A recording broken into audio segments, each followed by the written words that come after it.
Hello friends, एक बार फिर से स्वागत है आपका हमारे YouTube channel GK with Ajay में। तो दोस्तों, जैसा कि हमने एमपी हिस्ट्री की क्लास स्टार्ट की थी और उसी को हम कंटिन्यू कर रहे हैं। तो दोस्तों, आज हमें पढ़ना है गुप्त काल, क्योंकि मौर्य जो मौर्योत्तर काल है मध्य प्रदेश में, वो पूरा हम कंप्लीट कर चुके हैं। ओके, सारे हम राजवंश देखे और बहुत ही डीपली नॉलेज हमने गेन करने का प्रयास किया। और दोस्तों, आज मेरा कुछ नया प्रयास है। अगर आप लोगों का समर्थन मिलेगा तो हम इस प्रयास को कंटिन्यू रखेंगे। आपको आज से हिंदी और इंग्लिश दोनों में कंटेंट मिलेगा, ठीक है? हिंदी और इंग्लिश दोनों लैंग्वेज में आपको कंटेंट मिलेगा। तो प्लीज दोस्तों, शेयर करें, सब्सक्राइब करें, लाइक करें। और इन सब में सबसे बड़ी बात है कि आप इसे पूरा देखें, वॉच करें इसे पूरा, ज्यादा से ज्यादा लोगों को जोड़ें ताकि हमें एक मोटिवेशन मिले। ठीक है दोस्तों, तो स्टार्ट करते हैं हमारी आज की क्लास।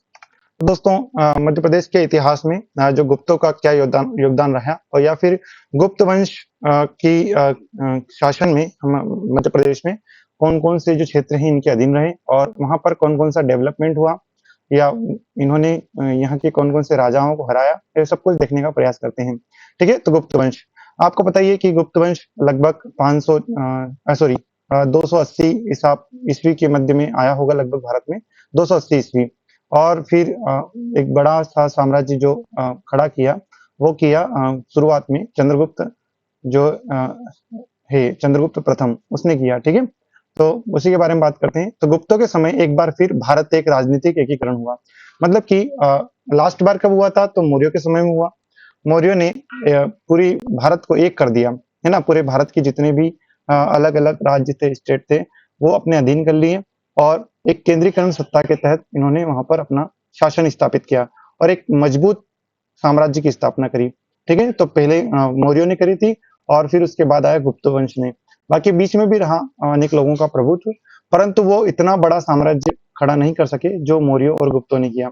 ठीक है, आगे बढ़ते हैं। तो मध्य प्रदेश में उनके जो प्रतापी राजाओं की उपस्थिति और अभियान इस क्षेत्र के राजनीतिक महत्व को स्थापित करते हैं।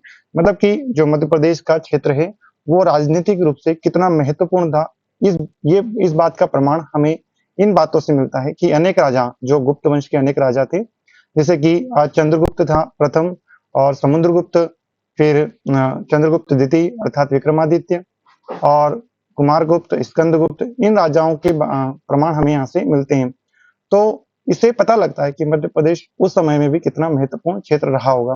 ओके, ये इंग्लिश वर्जन है आपका, MP history, Gupta dynasty, political unification of India once again took place during the time of the Guptas. तो गुप्तों के समय में जो है भारत को एक किया गया फिर से, मौर्यों के बाद, है ना? एक बार फिर से एक राजनीतिक केंद्रीकरण स्थापित हुआ और एक बड़े साम्राज्य की स्थापना हुई। The presence and campaign of their glorious kings in Madhya Pradesh establish the political importance of this region. हमें समय समय पर ये पता लगता रहा कि जो गुप्त हैं उन्होंने कैंपेन किए लगातार, है ना? मतलब कि अपने राजनीतिक युद्ध अभियान चलाए, और उससे हमें पता लगता है कि जो मध्य प्रदेश है उसका इंपॉर्टेंस क्या है, उसका पॉलिटिकल इंपॉर्टेंस क्या है। Okay, next. जब गुप्तों का पाटलिपुत्र में उदय हो चुका था, पाटलिपुत्र कहाँ है दोस्तों? बिहार में है ना? पाटलिपुत्र, जो अर्थात अभी हम पटना के नाम से इसे जानते हैं। तो पाटलिपुत्र में ही क्योंकि मगध साम्राज्य जो है मुख्य रूप से बिहार के इर्द गिर्द घूमता है ना? और पूरे भारत में उनका शासन स्थापित हुआ, परंतु उनका जो केंद्रीय शक्ति थी वो मगध में स्थापित रहती थी। पाटलिपुत्र उनकी राजधानी रही होगी। ठीक है, वहां पर थी। तब मध्य प्रदेश में अनेक क्षेत्रीय शक्तियां भी थी। जब गुप्त पाटलिपुत्र में थे, तो उसी समय मध्य प्रदेश में भी छोटे छोटे बहुत सारे वंशों का प्रभुत्व था। जिसे हमने बात भी करी, उन पर शकों की बात करी, आबिर की बात करी, नागवंशों की बात करी, ये सब भी उस समय स्टेब्लिश हो चुके थे। ओके, और जो समुद्रगुप्त पहला हम शासक पढ़ते हैं, प्रतापी शासक, जिसका मध्य प्रदेश से संबंध है, इससे पहले भी रहे लेकिन उनका इतना बड़ा महत्व नहीं दोस्तों मध्य प्रदेश के संदर्भ में। आप उसको इंडियन हिस्ट्री में पढ़ना, जो कि वहां पर आपको बताया जाएगा। हम केवल मध्य प्रदेश की हिस्ट्री पढ़ रहे हैं जो मध्य प्रदेश के संदर्भ में है। ओके, तो इनके पिताजी जो रहे चंद्रगुप्त मौर्य रहे, उनके पहले भी बहुत सारे शासक रहे।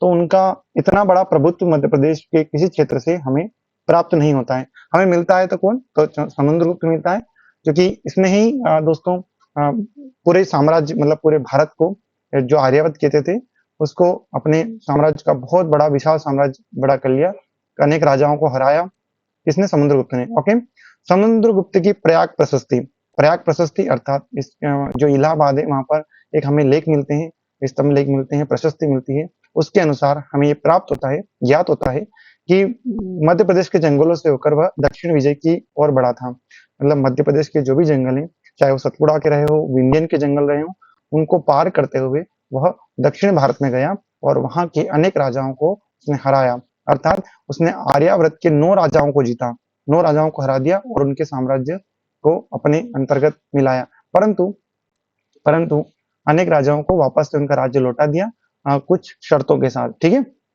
उसमें नागवंशी भी थे, जिनके राज्य का कुछ भाग उत्तर पश्चिमी मध्य प्रदेश में पड़ता है। अर्थात जो ग्वालियर, मंदसौर, नीमच, गुना है ना, शिवपुरी, ये सभी जो इलाका है, पूरा मालवा इलाका, वो नागवंश के अंतर्गत आता था गुप्तों के समय में।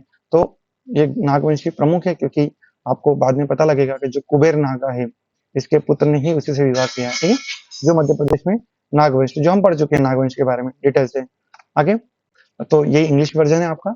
When the Guptas were rising in Patliputra, there were many regional power in Madhya Pradesh, such as Shak, a very strong state in western Madhya Pradesh. Apart from this, state like Abir and Nagvansh were also powerful in Madhya Pradesh. ठीक है, तो ये powerful थे उस समय मध्य प्रदेश में। समुद्रगुप्ता मैंने बताया, अकॉर्डिंग टू समुद्रगुप्तास प्रयाग प्रशस्ति, he had moved towards south विजय through the forest of Madhya Pradesh. तो मध्य प्रदेश के जो फॉरेस्ट हैं या जंगल हैं, उनके थ्रू वहां से होते हुए वह कहाँ गया? मूव किया उसने, कहा? दक्षिण विजय के लिए, है ना, दक्षिण के जो राज्य हैं वहां पर विजय के लिए। और इसका हमें कहाँ पर पता लगता है? तो जो समुद्रगुप्तास की जो प्रयाग प्रशस्ति है ना, जो हरिशचंद्र ने करवाई थी, निर्मित करवाई थी, और इनका मंत्री था हरिशचंद्र, है ना, संस्कृत भाषा में, उसमें हमें ज्ञात होता है, वहां से ज्ञात होता है। The 9 kings of Aryavarta whom he had defeated, तो 9 राजाओं को हराया उसने, आर्यावर्त के डिफीटेड किया, उनको हराया, है ना, 9 राजाओं को, 9 किंग्स को। among them were नागवंशीज, some part of their kingdom fell in north west मध्य प्रदेश। तो जो उस समय जो उत्तर पश्चिमी भाग था, वहां पर नागवंशियों का क्या था? किंगडम था, अपना अपना क्षेत्र था, अपना साम्राज्य था, अपना शासन था। ठीक, इस अभियान के दौरान उसने विदिशा के शक सामंत श्रीधर्मन, तो शक सामंत था एक, है ना, जब शकों का राज था, और शक पता है आपको, शक मध्य प्रदेश में भी लंबे समय तक रहे, और तो उनका एक सामंत था जो विदिशा में रहता था, उसका नाम था क्या? श्रीधर्मन। उस पर आक्रमण कर उसे पराजित किया। तो समुद्रगुप्त ने किसको हराया? शक जो सामंत था, उसका नाम क्या था? श्रीधरन। ये कहाँ का सामंत था? ये विदिशा का था। किसका सामंत था? शकों का सामंत था। इस पर विजय प्राप्त करी किसने? तो समुद्रगुप्त ने करी। ओके, और इसी विजय के उपलक्ष्य में उन्होंने अपनी स्मृति में एरण सागर, जो एरण है, सागर में एक स्मारक बनवाया, है ना, एरण अर्थात सागर में एक स्मारक बनवाया।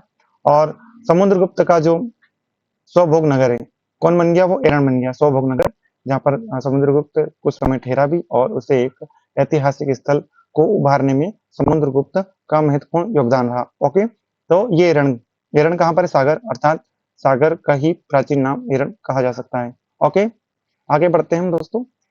इस प्रकार समुद्रगुप्त शक राज्यों को छोड़कर शेष मध्य प्रदेश पर अपना प्रभुत्व स्थापित कर चुका था। उसके सिक्के यहाँ से मिलते हैं। तो हमें जो कुछ जो शक थे, जो उज्जैन में मुख्य अपना दबदबा बनाए हुए थे, पता ही आपको, है ना, स्कंदगुप्त, उसमें सॉरी क्या नाम था उसका, जिसने सुदर्शन झील का पुनर्निर्माण करवाया था, वो स्लिप हो रहा है थोड़ा, ठीक है, नाम याद आ जाएगा, बताएंगे आपको, है ना। तो उसको उसको छोड़ करके, उसके साम्राज्य को छोड़ करके, तो उसको साम्राज्य को छोड़ करके बाकी सभी जगह पर उसने अपना प्रभुत्व स्थापित किया। और इसका प्रमाण हमें मिलता है कहाँ से? तो सिक्कों से मिलता है, एरण के जो एरण है वहां का अभिलेख से मिलता है, और साथ ही साथ कहाँ से मिलता है? तो हमें मिलता है जो प्रयाग प्रशस्ति हुई थी, उससे हमें प्राप्त होती है जानकारी। ठीक है, विदिशा और साकोर से प्राप्त, विदिशा और साकोर से हमें क्या? कांच नामक सिक्के भी मिले, कांच। तो ये पूछा जा सकता है दोस्तों, ये स्टेटमेंट थोड़ा खास है। कांच, कांच क्या था? गुप्तों के समय में कांच था क्या? ऐसा कुछ शब्द दे देगा, और पूछ लेगा सिक्के थे, आभूषण थे, है ना, वस्त्र थे, ऐसा कुछ भी ऑप्शन दे सकता है वो। तो कांच जो नामक सिक्के हैं वो हमें मिले, है ना, गुप्तों के कहाँ से मिले? विदिशा और साकोर से। ओके, आगे बढ़ते हैं, ये इंग्लिश वर्जन है। During this campaign he attacked the Shaka feudal lord, क्या नाम था, श्रीधर वर्मन। यहाँ पर लॉर्ड का मतलब भगवान नहीं है, यहाँ सामंत है, इसका मतलब फिडल लॉर्ड मतलब सामंत, ठीक है। Of Vidisha and defeated him to commemorate this victory he build monument at Eran, या इसे कहते हैं सागर, एरन में उसने क्या किया, सागर में इसका निर्माण करवाया, किसका, एरन सागर जो अभिलेख है उसका। ओके, एरन या Sagar had become the self intelligence city of Samudragupta. तो एरन जो समुद्रगुप्त के समय है एक अच्छी जो सिटी है, अर्थात स्वभोग नगर के रूप में निर्मित हुआ। In this way Samudragupta had established his dominance over the rest of Madhya Pradesh, except the Shak state. His coins has been found from her. हमें जो शक है, सॉरी, हम गुप्ता के जो है शक को छोड़ दिया जाए तो जो गुप्तास के सिक्के हैं वो हमें विदिशा और बाकी क्षेत्रों से मिलते हैं, है ना। कॉइन कॉल्ड ग्लास, ग्लास नामक जो सिक्का है ना, जिसे हम सिक्का कहते हैं, कॉल्ड कॉइन से वही, found from Vidisha and Sakor also confirm the supremacy of the Guptas which has have been found from Vidisha. तो हमें गुप्ता के जो सिक्के हैं वो कहाँ से मिले हैं, वो कांच नामक जो कॉइन्स हैं वो हमें कहाँ से मिले, फाउंड बाय, कहाँ से, तो विदिशा और शाकोर जो है प्लेस है वहां से हमें प्राप्त हुए हैं। ओके, नेक्स्ट, समुद्रगुप्त के बाद उसका पुत्र आता है जिसका नाम क्या है, चंद्रगुप्त विक्रमादित्य। ओके, चंद्रगुप्त विक्रमादित्य, ये आपको पता है ये महान प्रतापी राजा माना जाता है, और ऐसा माना जाता है कि समुद्रगुप्त के समय में उसके बाद थोड़े समय बाद जब शक का प्रभुत्व था उज्जैन में, और उसके बाद विक्रमादित्य ने उज्जैन को वापस से उभारा अपने, क्योंकि उज्जैन बहुत फेमस प्लेस था, उज्जैनी जिसे अवंती भी कहते थे, बहुत फेमस प्लेस रहा। तो यहाँ पर भी अपना डोमिनेंस स्थापित किया किसने, चंद्रगुप्त विक्रमादित्य ने। समुद्रगुप्त खैर शकों पर विजय तो प्राप्त करी परंतु अपना राज्य स्थापित नहीं कर पाया, परंतु चंद्रगुप्त मौर्य जो उसका पुत्र था उसने शकों का अंत कर दिया, जो जिनकी कार्दमक शाखा थी। अच्छा, रुद्रदामन नाम था उसका, याद आ गया। ओके, तो रिकॉल किया मैं, याद आ गया रुद्रदामन, जो जूनागढ़ अभिलेख में मिलता है हमको, है ना। उसके जो बाद के शासक थे उनको हराया चंद्रगुप्त विक्रमादित्य ने और उनका अंत कर दिया मध्य प्रदेश से। और इस विजय के उपलक्ष्य में उसने देवी चंद्रगुप्तम से और उसकी शकारी उपाधि जो है शकारी वो धारण करी, है ना। तो देवी चंद्रगुप्तम और एक और कौन सी, शकारी, ये दो उपाधियां उसने शकों का अंत करने के बाद प्राप्त करी, और उज्जैन को अपना द्वितीय राजधानी बनाया उसने बाद में। ओके, और देवी चंद्रगुप्तम क्या है, ये एक क्या बोलते हैं इसको, पुस्तक है, किताब है ना, एक साहित्य है, रचना है, जिसके अनुसार हमें ये पता लगता है कि राजा रामगुप्त ने शक राजा से परास्त होकर अपनी पत्नी ध्रुव देवी को उसे सौंपना स्वीकार कर लिया था, लेकिन उसके स्वाभिमानी भाई चंद्रगुप्त ने शक को मारकर ध्रुव स्वामिनी को मुक्ति दिलाई और रामगुप्त का वध कर गुप्त सम्राट बना। तो इसका भाई था रामगुप्त, ऐसा माना जाता है, किसके अनुसार, देवी चंद्रगुप्तम के अनुसार। और इससे हमें ये ज्ञात होता है क्या कि एक तो उसने शकारी उपाधि धारण करी, और दूसरा क्या प्राप्त होता है कि उसका जो भाई था जिसका शासन था रामगुप्त का, उसने इन दोनों शकों के मध्य युद्ध हुआ रामगुप्त का, और जिसमें जो रामगुप्त है वो हार गया, और हारने के बाद जब शकों ने उसकी पत्नी ध्रुव देवी अर्थात ध्रुव स्वामिनी नाम था उसको मांगा, तो इस जो राजा ने उसे स्वीकार कर लिया, और इससे क्रोधित हो गया कौन, इसका भाई, छोटा भाई, क्या नाम था उसका, चंद्रगुप्त विक्रमादित्य। और इसने फिर शकों को हराया, उन्हें मुक्त कर दिया, उनका वध कर दिया, और उसके भाई का भी वध कर दिया, क्योंकि उसने एक जो निर्लज्ज काम किया था उससे बहुत क्रोधित हुआ, और फिर ध्रुव स्वामिनी से क्या कर लिया, विवाह कर लिया। Okay, Chandraguptas Vikramaditya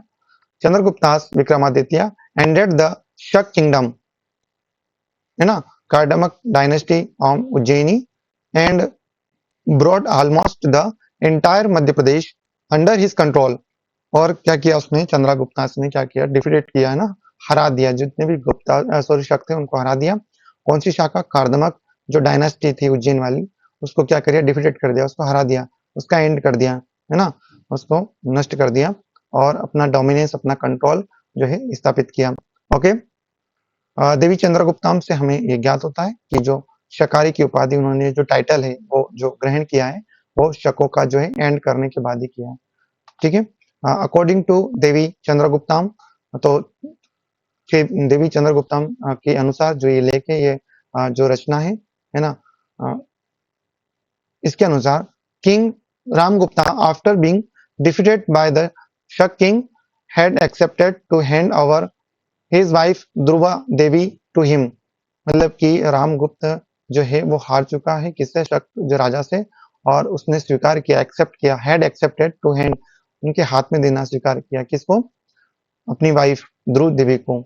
but his self respecting brother, जो आत्म सम्मान से भरा हुआ जो इसका भाई है, उसको जब पता लगा कि क्या नाम था, Chandragupta, freed Dhruv Swamini by killing Shaka and killed Ramagupta and become the Gupta empire. उसने क्या किया, ध्रुव स्वामिनी से क्या किया, उसकी रक्षा करी और उसे क्या किया, शादी की, उसे एक्सेप्ट किया, और जो शक था और खुद का भाई किल्ड जो रामगुप्ता, दोनों को किल्ड कर दिया। Okay, killing Shaka and killed रामगुप्ता, दोनों की हत्या कर दी। ओके, नेक्स्ट, विदिशा संग्रहालय स्थित मूर्ति रामगुप्त की ऐतिहासिक दर्शाती है। मतलब कि विदिशा से हमें एक मूर्ति प्राप्त हुई है रामगुप्त की। देखो ये फैक्ट बहुत कम किताबों में मिलेंगे आपको दोस्तों, कि विदिशा संग्रहालय भी है और वहां पर एक मूर्ति भी है जो गुप्ता राजा रामगुप्त की है। ठीक है, तो ये सब पूछ लेते हैं ऐसे स्टेटमेंट अधिकतर एग्जाम्स में, तो ये आप याद रखें। इस तथ्य की पुष्टि उदयगिरी विदिशा के वीरसेन शाप के गुफा अभिलेख से होती है। तो आपको पता ही है, गुप्तों के समय में ही निर्मित विदिशा की गुफाएं है ना, उदयगिरी की गुफाएं विदिशा में स्थित है, जो खंडगिरी की भी गुफाएं विदिशा में, और पार्वती की गुफाएं भी विदिशा में ही है दोस्तों। ओके, तो उदयगिरी और जो बाकी खंडगिरी है उसकी गुफाओं में एक उसके पास में गुफा है जिसका नाम है वीरसेन शाप। ये गुफा अभिलेख हमें प्राप्त होता है और इसी से हमें बहुत सारी जानकारी चंद्रगुप्त द्वितीय अर्थात विक्रमादित्य और रामगुप्त के बारे में मिलती है। इसमें कहा गया है कि वह यहाँ पूर्वी मालवा अपने स्वामी राजा चंद्रगुप्त, जो संपूर्ण विश्व पर विजय पाने के अभिलाषी थे, के साथ आया था। मतलब ये जो वीरसेन था, ये किसके साथ में आया था, ये चंद्रगुप्त जो था विक्रमादित्य, उसके साथ में ये मालवा आया था। क्योंकि अभिलाषा क्या थी, लालसा क्या थी, इच्छा क्या थी चंद्रगुप्त की, कि मैं पूरे विश्व पर क्या करूं, अपना डोमिनेंस स्थापित करूं, अपना राज स्थापित करूं। इसके साथ में आया था वीरसेन। ओके, वीरसेन शाह चंद्रगुप्त जो द्वितीय था अर्थात विक्रमादित्य, उसका विदेश मंत्री था, युद्ध व शांति का मंत्री कौन था, उसका नाम था वीरसेन शाह। ये पूछा जा सकता है दोस्तों कि चंद्रगुप्त द्वितीय का जो है विदेश मंत्री कौन था, तो उसका नाम था वीरसेन शाह, जो कि फेमस पर्सनालिटी है। क्योंकि कैसे, क्योंकि इसने अपनी गुफा का निर्माण भी करवाया अपने नाम से, कहाँ पर, विदिशा में, है ना, वीरसेन शाह की गुफा। देखो ये भी हमें स्टेटमेंट मिलता है कि वीरसेन शाह की गुफा कहाँ पर है, तो कहाँ पर है, विदिशा में, उदयगिरी गुफा के पास में। चंद्रगुप्त के सेनापति आम्र कारदव के सांची अभिलेख, तो इनका चंद्रगुप्त का सेनापति था, क्या नाम था उसका, आम्र कारदव। इसका एक अभिलेख मिलता है हमको सांची से।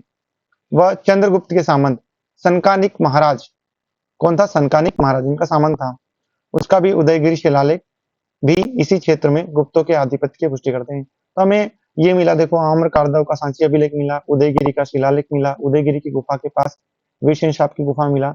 तो इन सब से हमें ये प्राप्त होता है, और एक रामगुप्त की जो मूर्ति मिली कि मध्य प्रदेश में गुप्तों का बहुत ज्यादा डोमिनेंस था, अच्छा खासा प्रभुत्व स्थापित हो चुका था। ओके, इस क्षेत्र में गुप्तों का आधिपत्य था। सांची अभिलेख से उसके दीर्घकालीन अभियान की भी पुष्टि होती है कि उसने लंबे समय तक अभियान किए, युद्ध अभियान किए, कहां पर, मध्य प्रदेश में। This statue located in Vidisha museum show the historicity of Ramagupta. तो जो रामागुप्ता की जो ऐतिहासिक जानकारी है वो हमें कहाँ से मिलती है, जो विदिशा म्यूजियम है, विदिशा म्यूजियम है ना, विदिशा म्यूजियम का इसमें इनका जो स्टेच्यू मिला है, इनकी जो मूर्ति मिली है, उससे ज्ञात होता है। This fact is confirmed by the cave inscription of Virasena Shaba of Udayagiri. तो ये जो फैक्ट है, जो तथ्य है, इसकी जानकारी का हमें प्रमाण मिल जाता है, कहाँ से, जो वीरसेन इनका जो मंत्री है, विदेश मंत्री, उसका एक अभिलेख या गुफा अभिलेख मिला, उससे हमें प्राप्त हो जाती है। It is said that he come her eastern Malwa with his master king Chandragupta, who aspired to conquer the entire world. Veersen Shah was the foreign minister, war and peace of Chandragupta II। तो ये हम बता चुका हूँ आपको हिंदी में, तो पढ़ लेना। The Sanchi inscriptions of Chandragupta's commander जो सेनापति था चंद्रगुप्तास का, उसका सांची अभिलेख मिला, इंस्क्रिप्शन मिला हमें सांची से, ठीक है। क्या नाम था उनका? अमरकरदवा। एंड द उदयगिरी इंस्क्रिप्शन, और उदयगिरी की जो अभिलेख है वहां से, ऑफ चंद्रगुप्तास फेडेटरी, है ना, सनकानिक महाराज। तो इनके जो सामंत थे, फेडेटरी मतलब सामंत, फेडेटरी मतलब सामंत, क्या नाम था उनका? Sanakanika Maharaj. Also confirm the supremacy of Guptas in the region. इस जो रीजन में, इस क्षेत्र में उनकी सुप्रीमेसी पता लगती है, कंफर्म करती है। The Sanchi inscriptions confirm his long term campaign. तो लंबे समय से उन्होंने सांची के जानकारी के, लंबे समय तक उन्होंने अभियान किए, कैंपेन किए, अपने युद्ध अभियान किए। सांची के जो इंस्क्रिप्शन है वहां से जानकारी मिलती है। तो मध्य प्रदेश में उन्होंने बार बार अभियान किए।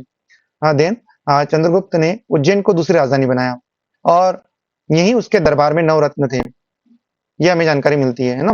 ये जो अभिलेख मिले लगातार, उज्जैन को चंद्रगुप्त द्वितीय अर्थात विक्रमादित्य ने अपनी दूसरी राजधानी भी बनाया। ओके, अन्य गुप्तास, अन्य गुप्तों के बारे में जानकारी, कुमार गुप्त, जिसकी एक मिलती है हमें मंसूर प्रशस्ति। अच्छा दोस्तों, इससे एक बार क्वेश्चन भी बना हुआ है मंसूर प्रशस्ति से, क्योंकि ये जानकारी मिलती है कि जो रेशम मार्ग है, रेशम मार्ग, उसके बारे में हमें यहाँ से जानकारी मिलती है कि रेशम मार्ग का उल्लेख मिलता है मंसूर प्रशस्ति। और इसका इंद्रगढ़ भी नाम है, पता है आपको? इंद्रगढ़ है ना, मंसूर का इंद्रगढ़ भी नाम है, ठीक। तो या इंद्रपुर भी बोलते हैं बहुत सारी जगह, तो ये मंसूर का नाम है, और तो मंसूर की जगह इंद्रपुर दे दे तो वो भी सही होगा, ठीक है। उसके सामंत बंधु वर्मा ने सूर्य मंदिर का निर्माण करवाया था। ओके, तो एक इनका बंधु वर्मा जो था वो कुमार गुप्त का सामंत था, और उसने यहाँ पर किसका निर्माण करवाया? सूर्य मंदिर का निर्माण करवाया। स्कंदगुप्त जो कुमार गुप्त के बाद आता है, और ये बहुत ही महान शासक रहा दोस्तों, कुमार गुप्त भी और स्कंदगुप्त भी। ओके, इंदौर के तेली श्रेणी के जो मंदिर, तेली एक श्रेणी है दोस्तों, है ना, एक आर्ट है, एक स्कल्पचर है, जो मंदिर निर्माण के लिए जानी जाती है। ओके, तो इसको एक दान दिया, है ना, इंदौर की एक तेली श्रेणी थी, और सॉरी तेली श्रेणी भी है, और ये वाली श्रेणी जो है, ये वाली जो श्रेणी है, इसका मतलब यहाँ पर व्यापार की एक जो ग्रुप होता है ना व्यापार का, वो, तो तेलियों का एक व्यापारिक ग्रुप था, उनको, जो इंदौर के थे, उनको इसने बहुत सारे दान दिए, इसका हमें प्रमाण मिलता है। ओके, स्कंदगुप्त के समय सफेद हूण, हेप्थैलिटिस के आक्रमण का फायदा उठाकर वाकाटकों ने मालवा पर अधिकार कर लिया था, लेकिन स्कंदगुप्त ने उसे पुनः छीन लिया। तो स्कंदगुप्त के टाइम पर जो हूण थे, उन्होंने भी क्या करा, यहाँ पर आधिपत्य स्थापित करा, लाभ उठाया, लेकिन वापस स्कंदगुप्त ने अभियान किया मध्य प्रदेश का, और हूणों को हराया। ओके, इंग्लिश में, Chandragupta made Ujjaini his second capital, and it was here that Navratnas were kept in this court. तो उनकी जो राज्यसभा थी उसमें नवरत्न थे, और उज्जैन को अपनी द्वितीय राजधानी बनाया। अदर गुप्ता मतलब दूसरे जो गुप्त शासक थे उनके बारे में, अकॉर्डिंग टू कुमार गुप्तास मंसूर प्रशस्ति, हिज फेडेटरी, उनका जो सामंत था फेडेटरी, क्या नाम था उसका? Bandhu Varma, had donated the sun temple, सूर्य मंदिर को दान दिया, और उसका निर्माण में सहयोग किया। किसने? बंधु वर्मा ने, जो किसका फेडेटरी था, सामंत था, तो वो था कुमार गुप्तास का। अकॉर्डिंग टू कुमार गुप्तास का जो मंसूर प्रशस्ति अभिलेख मिलता है उससे। Okay, there is a mention of donation by Skandagupta to the Teli range of Indore for the temple. जो तेली की जो श्रेणी थी, रेंज मतलब श्रेणी, यहाँ रेंज थोड़ा गलत हो गया, श्रेणी कहना ज्यादा बेस्ट रहेगा। तो जो तेली श्रेणी थी, व्यापार की जो श्रेणी थी, उनको दान में देने का हमें प्रमाण मिलता है, जो इंदौर की थी। During the time of Skandagupta, taking advantage of the attack of the white Huns, है ना, the Vakatakas and captured Malwa, but Skandagupta snatched it again. Snatched मतलब पुनः उन पर आधिपत्य स्थापित किया, किस पर? मालवा पर, क्योंकि वाकाटकों ने वहां पर अपना राज्य स्थापित कर लिया था, कुछ लाभ उठा करके, है ना। कमजोर पता चला कि स्कंदगुप्त या गुप्त साम्राज्य कमजोर हो रहा है, तो उसका फायदा उठाया और इसने स्थापित कर लिया। परंतु फिर से पुनः स्कंदगुप्त ने हमला किया, अभियान किया, और स्नैक्ड अर्थात अपने पुनः स्थापना करी, अपने पुनः अधीन कर लिया अपने, ठीक है, मालवा को। चंद्रगुप्तास के नवरत्न कौन कौन से थे? तो कालिदास जो साहित्य लिखते थे, पता ही है आपको, इनका संबंध उज्जैन से बताया जाता है पर पूर्णतः कंफर्म नहीं है, पर माना जाता है ऐसा। कालिदास, कालिदास लिटरेचर से बिलोंग करते हैं, क्योंकि इन्होंने बहुत सारे नाटक लिखे। ओके, बहुत सारे महाकाव्य खंड काव्य लिखे जिसने कालिदास ने। एक है बेताल भट्ट जो गुड़ विद्या गुड़ विद्या मतलब कि जो होता है ना गुड़ रहस्य कहते हैं जिसको, रहस्यवादी ज्ञान, उसके बारे में ये बताते हैं बेताल भट्ट। ओके, बेताल भट्ट एटरिक साइंस के बारे में। वरामिर जो ज्योतिष के महान प्रकांड पंडित थे, वरामिर, इनका भी संबंध उज्जैन से है दोस्तों। और जो कायथा मैंने बताया था उस दिन आपको, कायथा जो नामक स्थान है वो वरामिर का ही जन्म स्थान माना जाता है। ज्योतिष थे है ना, एस्ट्रोलॉजर थे। एक है धन्वंतरी, भेषज विज्ञान, धन्वंतरी फार्माकोलॉजी के बारे में बहुत ज्यादा ज्ञान था इनको। धन्वंतरी अर्थात मतलब जो आयुर्वेद होता है ना, आयुर्वेद या वेद, आयुर्वेद या सॉरी जो आचार्य होते हैं जो ट्रीटमेंट वगैरह करते हैं उससे शाखा से संबंधित है। फार्माकोलॉजी मतलब दवाई और औषधियों के बारे में जानकार रखने वाले, उसके ज्ञाता धन्वंतरी। ओके, अगला अमर सिंह जो कृषि और कोषागार के प्रमुख थे, अमर सिंह नाम था इनका। एग्रीकल्चर एंड ट्रेजरी इनके अंदर था, ट्रेजरी ओके, कोषागार ट्रेजरी। वररुचि जो साहित्य में जैसे कालिदास थे है ना, लिटरेचर में थे। गटकर पर साहित्य के भी लिटरेचर थे। और शपणक गुप्तचरी, गुप्तचर को स्पाई कहते हैं ना, गुप्तचरी करना है ना, जासूस, शपणक थे वो। और शंकु या शुक जिसे कहता है, शिल्प शास्त्र थे है ना, शिल्प शास्त्र इनके अंदर था। तो ये 9 रत्न हो गए, इनके नाम आप याद रखें। उज्जैन में पता है इनके नाम से जो फ्रीगंज वाला एरिया है, इलाका है, वहां पर इनके नाम से अनेक मार्गों के नाम रखे गए, इन 9 ही जो रत्न थे इनके नाम से। ओके, मतलब 9 रत्न का मतलब है इनके मंत्रीगण, जिनके माध्यम से राजा अपना शासन चलाता था, जिनके सहयोग से। ओके, जैसे आज होता है ना राज्यसभा और लोकसभा में अनेक सांसद होते हैं, मंत्री परिषद होती है जो, वो नहीं मंत्री परिषद जो आज है वर्तमान में, वो गुप्ता के समय में 9 रत्न कहलाते थे। ओके, अगला एक उत्तरकालीन गुप्त राजा भानुगुप्त, जो बाद में 510 के आसपास इसका शासन था, भानुगुप्त का ये गुप्त शासक था, के पश्चिमी भाग पर शासन करता दिखाई देता है। उसने हुणों को भी परास्त किया, इसने भी हुणों को हराया था भानुगुप्त ने। और पश्चिमी भाग जो मालवा वाला इलाका है वहां पर शासन करता था, मतलब इसका शासन वहां तक स्थापित था। ये इस बात की हमें जानकारी मिलती है। इस युद्ध में उसका जो सैनिक था गोपीराज वो मारा गया। भानुगुप्त ने जब हुणों पर आक्रमण किया तो इस आक्रमण में उसका जो सैनिक था गोपीराज वो मारा गया। अच्छा, हमने इसका उल्लेख क्यों किया गोपीराज का? वो इसलिए दोस्तों क्योंकि जो गोपीराज है, इसका इसके मरने के बाद इसकी जो पत्नी थी उसने क्या कर लिया था, उसने सती हो गई थी वो। तो सती का जो प्राचीनतम प्रमाण है वह गोपीराज का ही हमें मिलता है। इसकी पत्नी ने सती हुई थी, इसकी पत्नी हुई थी।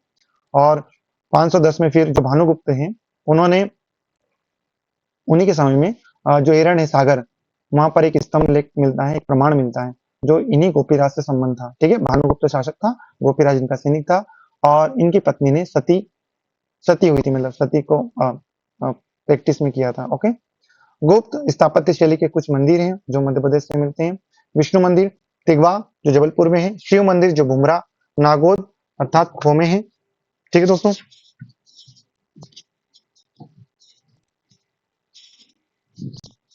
ओके दोस्तों, तो हाँ, आगे बढ़ते हैं। ठीक, अगला ये इंग्लिश वर्जन है। The later Guptas king Bhanuguptas appears to have ruled the western part of the Gupta empire। जो वेस्टर्न पार्ट है, पश्चिमी पार्ट जो उज्जैन इंदौर वगैरह जो इलाका है पूरा, रतलाम झाबुआ अलीराजपुर है ना, मंदसौर नीमच, वहां पर क्या किया, अपना रूल्स अपना शासन स्थापित किया। ही डिफीटेड द हुन्स, इसने क्या करा, हुणों को हराया है ना। His soldiers Gopiraj was killed in this war, और इनका जो गोपीराज इनका जो सैनिक था, सोल्जर, वह मारा गया। Temple of Gupta architectural style, तो इन्होंने विष्णु मंदिर टेम्पल टिगवा जो जबलपुर में है वहां पर स्थापित करवाया। शिव मंदिर जो बुमरा का है नागौद में, एंड खो नागौद में, दोनों मंदिर का निर्माण करवाया, दोनों जगह करवाया। ठीक है, पार्वती मंदिर जो नचना कुठार अजयगढ़ में स्थित है। अजयगढ़ पन्ना को कहते हैं ना, अजयगढ़ की पहाड़ियां भी यहाँ पर, क्योंकि यहाँ राजा अजयपाल ने अपना शासन किया था। वहां पर पार्वती मंदिर बनवाया, बौद्ध मंदिर सांची में बनवाया, और कुछ मंदिर अवशेष हैं जो शाकोर रोन कुंडलपुर हटा है ना, दमोह में निर्माण करवाया। कुंडलपुर जैनियों के लिए भी फेमस है दोस्तों। ठीक है, जैन जो धर्म है इसके बहुत सारे यहाँ पर आपको मंदिर मिल जाएंगे जैन धर्म के, वो भी यहाँ पर प्राप्त होंगे आपको। तो इनसे हमें जानकारी मिलती है। अच्छा, ये बौद्ध मंदिर बना है, तो इससे हमें क्या प्राप्त हो रहा है कि जो गुप्त शासक थे वो बौद्धों के प्रति भी अपनी सिंपैथी रखते थे, अपनी समानुभूति रखते थे, और बौद्धों को भी स्टेब्लिश होने के लिए उन्होंने स्कोप दिया। ओके, खैर हिंदू धर्म का इस समय बहुत बोलबाला था। Parvati temple Nachna Kuthar, Buddhist temple Sanchi and temple remains, बहुत सारे जो अवशेष मिले वो कहाँ से, कुंडलपुर, हटा वगैरह, स्कोर इन अराउंड वगैरह से मिले। ओके, देन गुप्त वंश प्रमुख तथ्य, इनके बारे में लास्ट जो है प्रमुख तथ्य कौन कौन से हैं। भारत से शक जो सत्ता का अंत चंद्रगुप्त विक्रमादित्य ने किया, और चीनी यात्री फायान चंद्रगुप्त विक्रमादित्य के काल में भारत आया था। ठीक है, और इसी ने मालवा की भी यात्रा करी। फायान चीनी यात्री किसके समय में आया, चंद्रगुप्त विक्रमादित्य के काल में आया।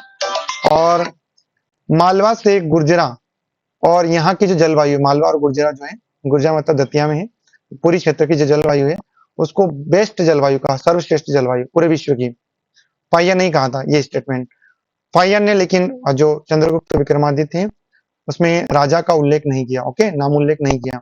चंद्रगुप्त सेकंड जो द्वितीय है, श्रेष्ठतम नगर कौन कौन से थे इसके समय में, उज्जैन और पाटलिपुत्र, और इसका स्वामी कहा गया किसे, चंद्रगुप्त द्वितीय को। किसके माध्यम से, फायान के माध्यम से, क्योंकि हॉक्यू की नामक शायद इनकी पुस्तक भी है, उसमें इसका वर्णन है।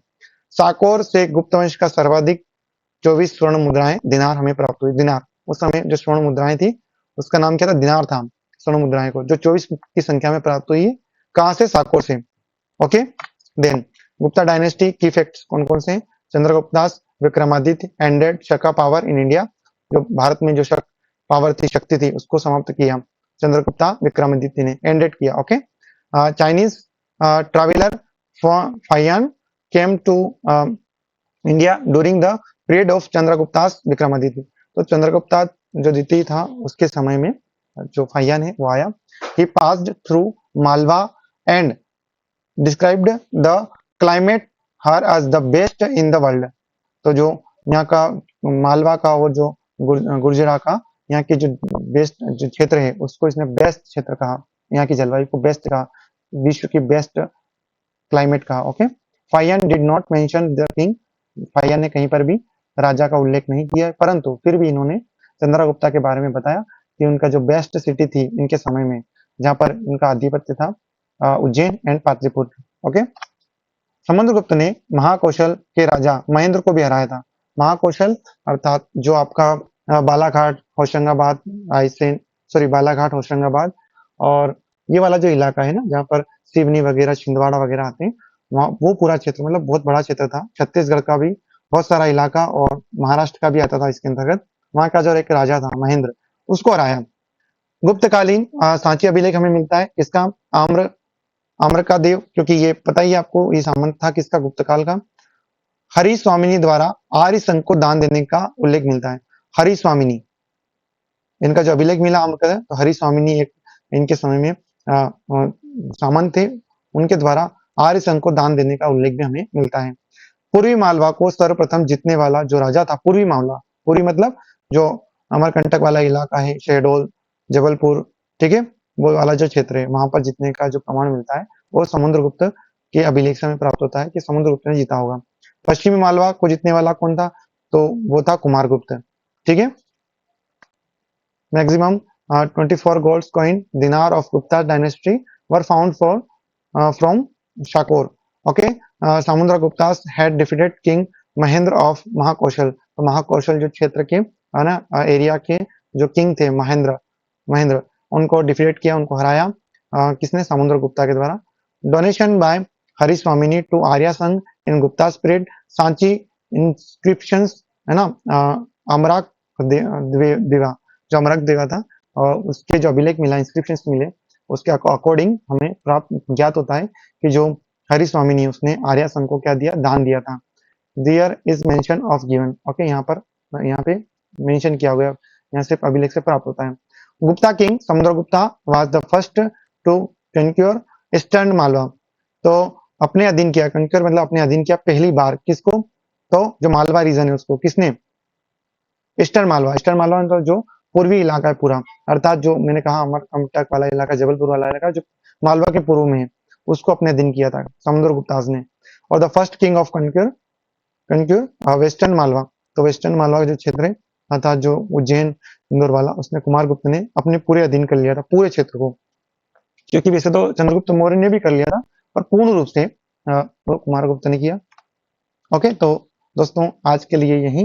तो प्लीज आप इसे पूरा देखें, लाइक करें, शेयर करें, सब्सक्राइब करें और कमेंट करके हमें जरूर बताएं कि हमारा पढ़ाया हुआ आपको कैसा लगा, आपके कितने काम आया।